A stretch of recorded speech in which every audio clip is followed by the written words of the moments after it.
Eu sei que agora, nesse exato momento, está acontecendo o julgamento do Bolsonaro, algo que a gente não pode nem chamar de julgamento, é uma execução do judiciário. Mas o que eu vou te...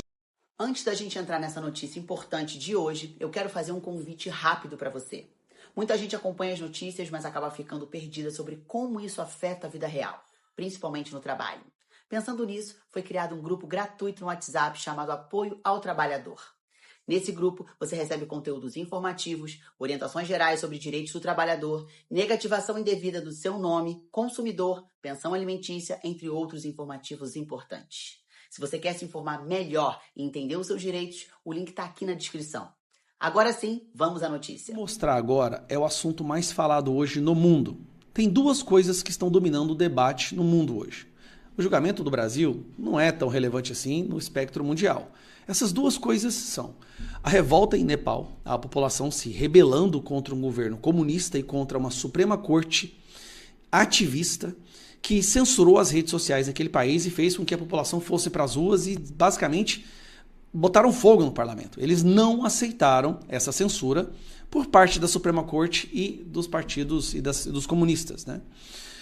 O outro ponto que está sendo falado hoje, isso é o tempo inteiro nas redes sociais fora do Brasil, é o que aconteceu com essa menina aqui, ó, Iriana Zarutska, de 23 anos, da Ucrânia, que estava morando nos Estados Unidos, North Carolina, na cidade de Charlotte. O que aconteceu com ela foi uma das coisas mais terríveis, mais horríveis que já se foi registrada por consequência desse ativismo que nós vivemos hoje. Então eu te peço um pouco de paciência, porque aqui você vai entender não só o que está acontecendo no Brasil, mas uma tendência mundial do que leva, ou quais são as consequências de quando o judiciário de qualquer nação é sequestrado por uma ideologia. Essa aqui é uma modelo que estava pegando um trem. Você deve ter visto partes do vídeo, né? Acho que não tem como você ter internet e não ter visto alguns trechos. Eu vou esmiuçar para você entender o que aconteceu. Essa é uma modelo da Ucrânia, morando nos Estados Unidos, de 23 anos. Uma menina normal, como qualquer uma da sua idade, inclusive até meio militante. E uma das coisas que ela militava é pelo movimento Black Lives Matter, né? Vidas negras importam. E essa imagem, eu acredito que você viu ela em algum lugar por aí já. Ela sentou nessa poltrona aqui, num trem, e esse cidadão aqui logo atrás, sem explicação nenhuma, sem nenhuma motivação, tira do seu bolso um canivete e enfia um canivete nela. Ela morre pouco depois por hemorragia.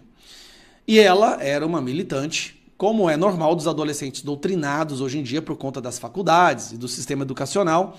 Ela era uma militante do Black Lives Matter, certo?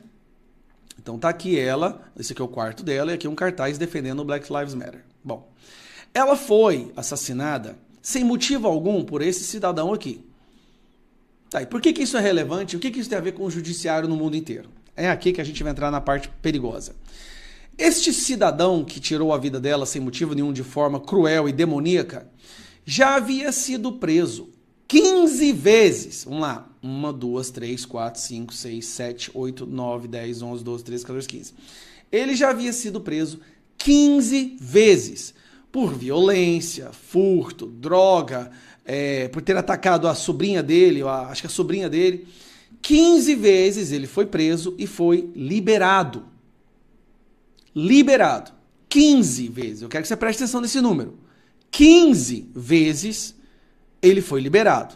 E por que ele foi liberado? Uma pessoa que teve a capacidade de tirar a vida de uma menina de 23 anos.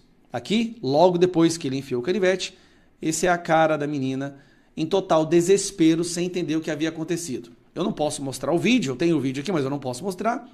Mas ela, depois desse golpe em cima dela, ninguém a ajudou. E eu vou te explicar por que ninguém foi lá ajudar ou tentar segurar esse homem. Porque isso poderia ser considerado como racismo, e a pessoa que assim o fizesse seria presa. Essa é a consequência das teses do racismo estrutural e da dívida histórica, e de que as minorias podem fazer o que elas quiserem porque elas estão blindadas pela ideologia esquerdista. Mas vamos continuar. Vamos lá. Essa aqui é a juíza que soltou esse cara. Um cara que deveria estar presa. Esta juíza é onde eu preciso pausar para te explicar.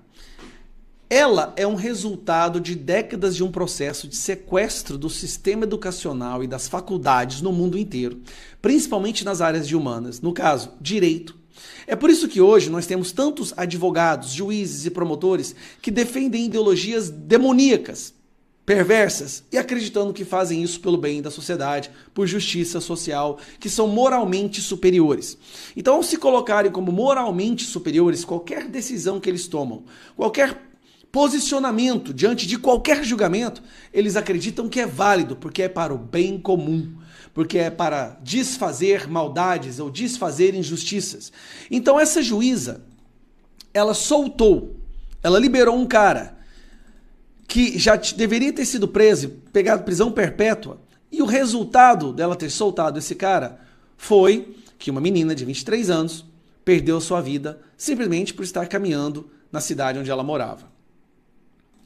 Esta é a doença que o mundo enfrenta hoje. O mundo enfrenta hoje essa semente autoritária por parte do judiciário, não só no Brasil. Isso está acontecendo nos Estados Unidos, isso aconteceu no Nepal, o povo do Nepal reagiu. Isso acontece na Inglaterra, acontece na Austrália. É o que Maduro fez com a Suprema Corte dele. Hoje, o maior perigo para a nossa democracia do mundo são posições de autoridade ocupadas por pessoas ideologicamente sequestradas e doutrinadas nas faculdades. Esta é a grande... Agora, o que eu quero mostrar para vocês é o seguinte. Esse cara, depois que ele tirou a vida dessa menina, o áudio do trem capturou ele andando por aí falando: eu peguei aquela menina branca. Ele fala essa frase: eu peguei aquela menina branca. Aqui ele chega... É porque o áudio está pegando, né? Ele fala: eu peguei aquela menina branca. Aqui ele indo, ó, escorrendo sangue completamente. Bom, por que eu estou gravando esse vídeo falando esse assunto?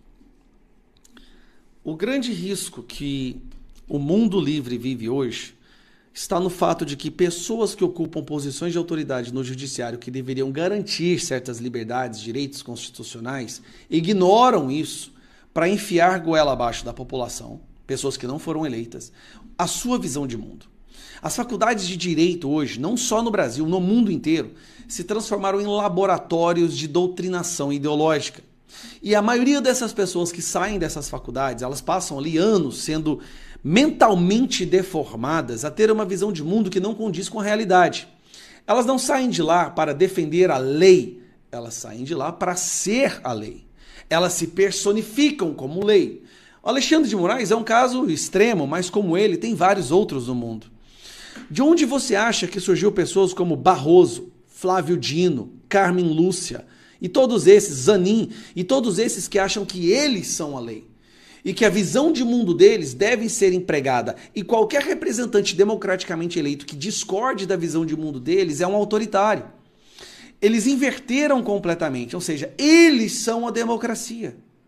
Então essa mulher, essa juíza, que soltou esse homem várias vezes, da última vez inclusive ele soltou o homem porque ele escreveu uma carta para ela falando que ele não ia repetir o crime.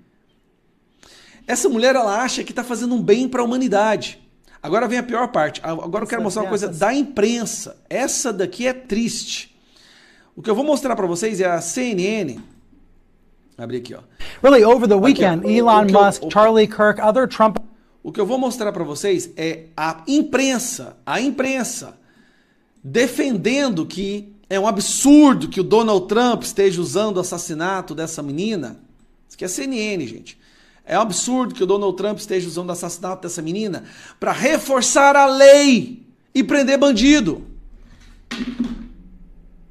Symbol of big city crime. We heard President Trump asked about it yesterday when he was heading home from New York City. He didn't seem to know much about it. He said he would get briefed, and then today Trump did know all about it. That's exactly what has happened here. This story has trickled up from local news to social media. Line figures into tension, and it's being used, as you said, Brianna, as a political symbol. Trump está usando isso como símbolo político. With MAGA media calling for more forceful punishments. o movimento da MAGA, que é o Make America Great Again, usando isso como uma coisa para reforçar a punição and more incarceration. e mais encarceramento. I have to say, some of the replies to Musk, some of the comments around this story are baldly racist. Eu preciso te falar, o que está acontecendo é extremamente racista. Stoking fear of African Americans Enfiando medo em afro-americanos. because this man attacked a white woman. Porque esse homem atacou uma mulher branca. Agora é o seguinte, o homem já está virando vítima, de acordo com a imprensa, porque só está tendo essa revolta toda porque era uma mulher branca. Agora eu te pergunto, se fosse um homem branco fazendo isso com uma mulher negra, o mundo estaria acabando. Nós estamos vivendo um momento sombrio da humanidade, mas muito sombrio. Protejam seus filhos da doutrinação. Seus filhos adolescentes que estão na faculdade, conviva com eles e os proteja desse sequestro ideológico. O grande perigo da humanidade hoje não é mais o crime organizado. Na verdade, o crime organizado só chegou a esse patamar que está hoje por causa do judiciário ideologicamente sequestrado que protege o crime organizado porque acha que o crime organizado são uma espécie de justiceiros sociais. E aqueles que combatem o crime organizado, a polícia, por exemplo, são autoritários, são nazistas. Isso tem tudo a ver com o julgamento do Bolsonaro, porque o Bolsonaro está sendo julgado por um grupo de pessoas exatamente com essa visão. Bolsonaro está sendo, nesse momento, julgado por um grupo de pessoas que tem exatamente a visão dessa mulher. E de vários outros milhares de juízes do mundo que soltam bandidos, porque acham que estão fazendo justiça social, e prendem pessoas inocentes que verbalizam a sua indignação com essa ação deles de soltar bandido. Então, vou encerrar por aqui, o vídeo está muito longo, mas essa é a visão do que eu tenho hoje. O que está acontecendo hoje no mundo, o julgamento do Bolsonaro, Nepal, o assassinato dessa mulher, querendo ou não, estão todos intrinsecamente ligados ao sequestro ideológico do judiciário mundial através de faculdades de direito, onde não existem professores, mas doutrinadores que acham que a função do juiz ou de um estudante de direito é fazer justiça social e não defender a lei. Fazendo apenas o meu dever de divulgar a verdade, eu vou apresentar para vocês agora um trecho da coletiva de imprensa no qual o senador Flávio Bolsonaro, filho do Jair Messias Bolsonaro, apresenta provas irrefutáveis de que esse julgamento deveria ter sido anulado há muito tempo. E de que o julgador, que também é vítima, que também é o investigador, que também é o promotor, que também é testemunha, deveria estar atrás das grades. A Vaza Toga está tomando proporções absurdas. E eu volto a dizer, nós precisamos tornar prioridade a CPMI da Vaza Toga. Nós já temos até agora 157 assinaturas, a gente precisa de 198. Estamos quase lá, faltam 41 assinaturas. Bom, esse trecho eu vou só deixar passar e eu quero que você assista. Vamos lá. Fala com tanto ódio. Parecia o líder do governo do PT no Supremo, proferindo palavras sem embasamento jurídico, sem vinculação com absolutamente nenhuma prova, como quem está ali praticando uma vingança, porque na cabeça dele parece que Jair Bolsonaro queria matá-lo, é o que ele é acusado, é o que Alexandre de Moraes acusa Bolsonaro, uma das acusações, né? Como se tivesse alguma participação no tal plano verde-amarelo, punhal verde-amarelo. Então a ficção desse plano punhal verde-amarelo é na mesma proporção da ficção desse voto de Alexandre de Moraes. E de ontem para hoje, a gente conseguiu algo que é muito raro de se ver, com provas, aqui sim com provas, que é a manipulação de um processo judicial, em especial por um ministro da mais alta corte do judiciário desse Brasil. O ex-assessor dele denunciou uma série de coisas na Comissão de Segurança Pública na semana passada, e hoje chegou uma perícia confirmando o que ele havia denunciado, em especial a manipulação processual por ocasião de uma busca e apreensão determinada pelo Alexandre de Moraes contra um grupo de empresários lá nas eleições de 2022, enquanto o Tagliaferro denuncia que foi procurado pelo juiz assessor de Moraes para ajudar na fundamentação desta decisão, que já havia tido seus efeitos iniciados, já que a busca e apreensão já havia acontecido. Dias depois, Tagliaferro é procurado, diz que ajudou no mapa mental e uma série de outros detalhes nessa decisão do Alexandre de Moraes, porque tinha pego muito mal para o Alexandre de Moraes dar uma decisão apenas com base em uma matéria de imprensa. Então, ele dá essa ajuda, devolve ao juiz auxiliar do Alexandre de Moraes e que volta para o processo. E pasmem, a perícia que foi feita não foi sequer Ainda sobre o que denunciou o Tagliaferro. A perícia, um parecer técnico, está aqui, um parecer técnico, exame documentoscópico digital. Quem solicitou foi um jornalista com coragem, David Agape, e foi feito por 2 renomados peritos, Reginaldo Tirotti e Jaqueline Tirotti. O que diz essa perícia? Confirma que a sentença dada por Alexandre de Moraes foi redigida 6 dias após a sentença ter sido dada. Com data retroativa, portanto. A sentença foi produzida 6 dias depois e lançada como se tivesse sido feita no dia que ele tomou a decisão. E o mais interessante, como eu disse, que não é uma perícia feita sobre o documento fornecido por Tagliaferro. Foi feita com base no próprio documento do Supremo Tribunal Federal, que é público. Foi extraído da página do STF. Esta parte é a parte mais escandalosa que deveria hoje tomar todo o noticiário brasileiro. Não é um documento que o Tagliaferro ofereceu. O Tagliaferro fez uma denúncia e apresentou provas. O jornalista foi no site do STF, baixou o arquivo, analisou os metadados desse arquivo e viu lá que aquele arquivo havia sido gerado dias após a operação policial, que fez busca e apreensão e bloqueio de contas dos maiores empresários do Brasil por conta de um joinha e uma frase, que eu volto a repetir, a frase era a seguinte: entre Lula e um golpe, eu prefiro um golpe. Depois eu posso falar, entre Lula e perder o meu braço, eu prefiro perder um braço, tá? Mas essa frase acarretou na busca e apreensão.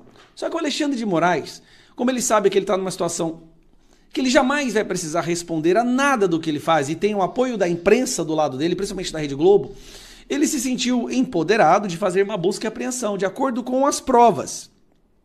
E depois, quando foi cobrado de uma justificativa, mandou fabricar um relatório para justificar uma busca e apreensão retroativamente. Quantas outras pessoas no Brasil sofreram a mesma coisa? Quantas outras buscas e apreensões foram pelo mesmo procedimento? Aqui em casa, eu sofri busca e apreensão. Será que foi a mesma coisa? Será que só depois foi feito um relatório? Uma pessoa que é pega numa situação como essa, não importa qual a posição de autoridade que ela ocupe, ela deveria ser sumariamente retirada do cargo. Sumariamente. Imagine, qualquer juiz no Brasil que é pego fazendo isso, imediatamente ele é suspenso. Imediatamente. Mas no caso do Alexandre de Moraes, ele é ovacionado pela imprensa e pela esquerda brasileira. Parabéns por agir de forma ilegal, ditatorial, para perseguir aquelas pessoas que nós não gostamos. Isto sim é democracia. E essa pessoa hoje está julgando para condenar o maior líder político que o Brasil já viu. Condenar porque houve sim indignação que foi se avolumando no Brasil devido a ações como essa. Essa busca e apreensão na casa desses empresários, que agora se mostrou uma busca e apreensão ilegal. Eu só queria divulgar a fala do Flávio, porque eu achei ela muito pertinente. Um abraço.